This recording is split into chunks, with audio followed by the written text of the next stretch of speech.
Welcome to Chapter 7. We are talking about the skeletal system in this chapter. So bones are going to be the organs of the skeletal system. They are composed of bone tissue, cartilage, dense connective tissue, blood, and nervous tissue. They are alive and multifunctional. They support and protect soft tissue. They provide points of attachment for muscles. They house blood-producing cells, and they also store inorganic salts. Bones of the skeletal system will vary in shape and size, and they are similar in these features: their structure, development, and function. They are classified by shape. So long bones will be long and narrow and have expanded ends. Short bones are more cube-like. Their length and width is somewhat equal. This will include a sesamoid or round bone as well, like the patella or kneecap. And those sesamoid bones are going to be embedded in a tendon. Short bones, think wrists, ankles, those bones. Flat bones are more plate-like with broad surfaces. And irregular is the category that the other bones fall into because they have a varied shape. This picture is showing us the parts of the long bone, starting at looking at the regions of it. The ends is called the epiphysis, and the length or the shaft of the long bone is called the diaphysis. The space between those two is called the metaphysis. This is a widening portion between the diaphysis and epiphysis. There is an articular cartilage at the end of each long bone on the epiphysis ends that covers it.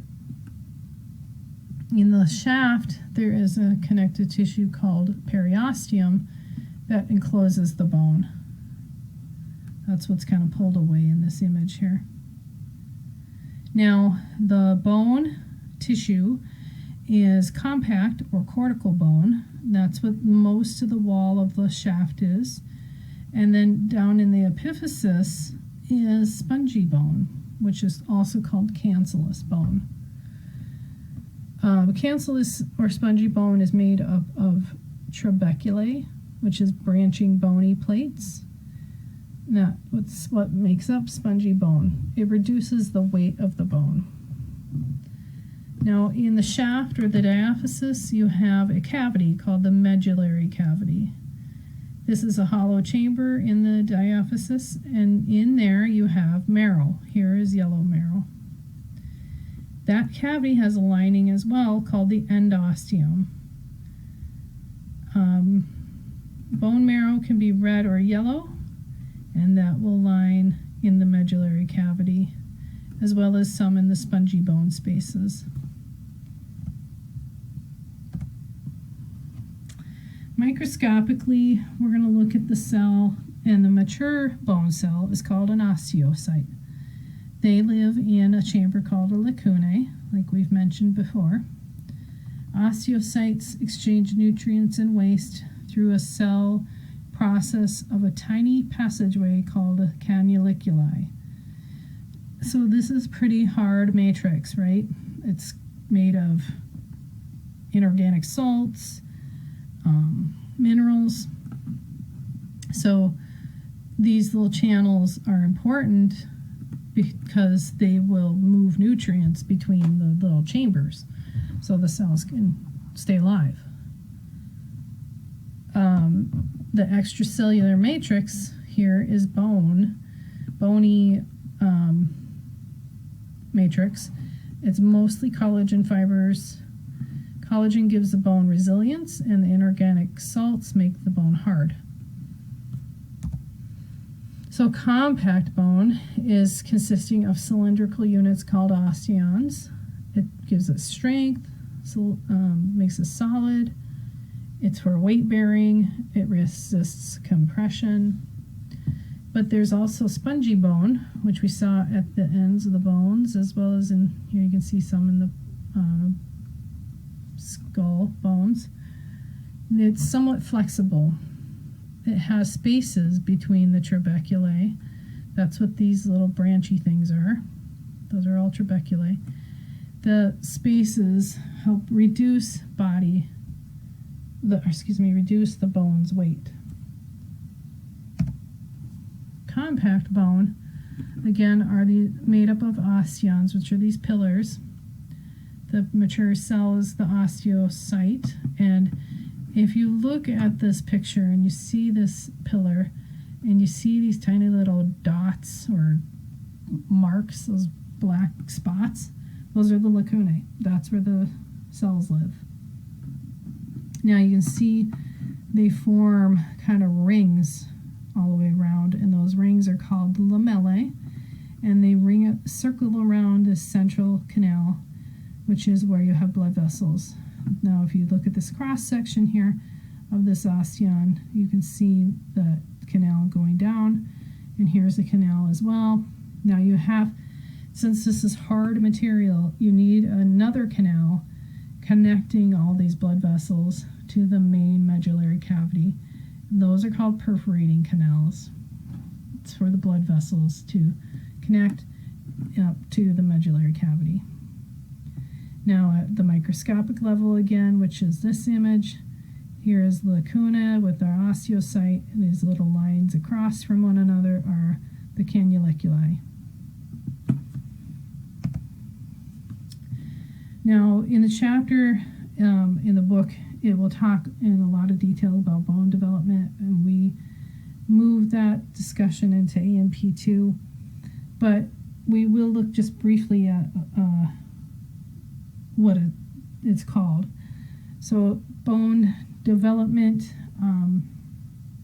can start as soon as the first few weeks of prenatal development.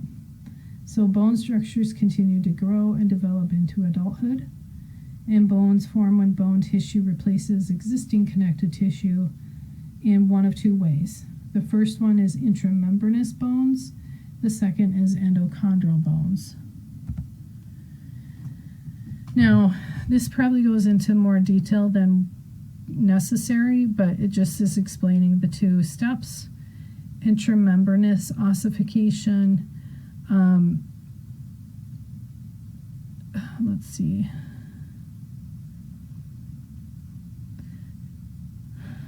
This is where we have bone osteoblasts building inside of the periosteum to deposit on the compact bone over the spongy bone.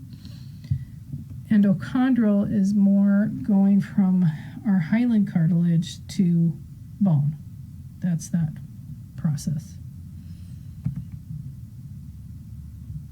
In our long bones, we have the epiphysis at the end, and that's where you're going to have development and growth. So it's called the epiphyseal plate, or you would call it a growth plate. In that area is where you have your development. Osteoclasts are cells that break down the calcified matrix. Osteoblasts then invade and replace cartilage with bony tissue. Bones continue to grow in length as long as cartilage cells of the epiphyseal plate remain active.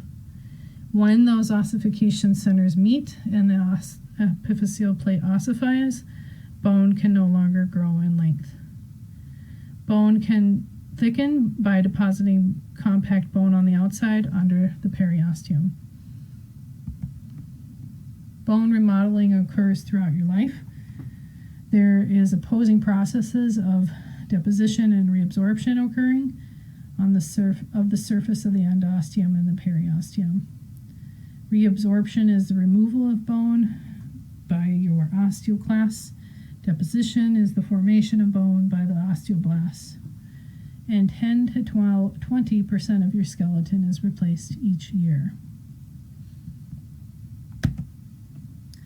Now, there are some factors that can affect development and repair. Nutrition, sunlight exposure, hormone levels, physical exercise can all affect bone development, growth, and repair. Vitamin D helps with calcium absorption. If you don't have enough vitamin D, it can cause rickets or osteomalacia. If you don't have enough vitamin A, osteoblast and osteoclast activity can be affected, and it can retard bone development. If you don't have enough vitamin C, your collagen synthesis will be affected, and it can result in slender, fragile bones. Now, hormonally, we have a hormone called growth hormone that stimulates cartilage cell division. If you don't have enough of it in a child, it can result in pituitary dwarfism. If you have excess of it, it can cause giantism in a child, or after the growth plates have closed and you have still growth hormone, it can cause acromegaly in an adult. Thyroid hormone causes replacement of cartilage with bone in the epiphyseal plate, or osteoblastic activity. Parathyroid hormone will stimulate osteoclasts and cause bone breakdown. And sex hormones promote bone formation. They stimulate ossification of the epiphyseal plates. As well as physical stress, it stimulates bone growth. It's important for that. Again, our main functions: provide shape to the body, support body structures, protect body structures, aid in movement, contain tissue that produces blood cells, and store inorganic salts. Bones provide shape of the head, face, thorax, and limbs. Bones support body weight. The skull bones protect the brain, eyes, ears. Bones of the rib cage, shoulder girdle protect lungs and heart. And bones of the pelvic girdle protect internal reproductive organs, lower abdominal organs. And obviously bones and muscle together provide movement. Now, bones will also form blood, and that process is called hematopoiesis. Blood cell production occurs in the red bone marrow. Red blood cells, white blood cells, and platelets are produced in the red bone marrow. With age, some red bone marrow is replaced by yellow bone marrow, which stores fat and does not produce blood cells. Your bones also store inorganic salt. About 70% of bony matrix consists of inorganic mineral salts. The most abundant is hydroxyapatite, which is called calcium phosphate. Other salts include magnesium, sodium, potassium, and carbonate ions. Osteoporosis is a condition that results in a loss of this bone mineralization. Since calcium is vital in nerve impulse conduction and muscle contraction, blood calcium levels is regulated by the parathyroid hormone and calcitonin, which is a hormone. So what this means is nerve impulse and muscle contraction are going to be the ones that take calcium priority.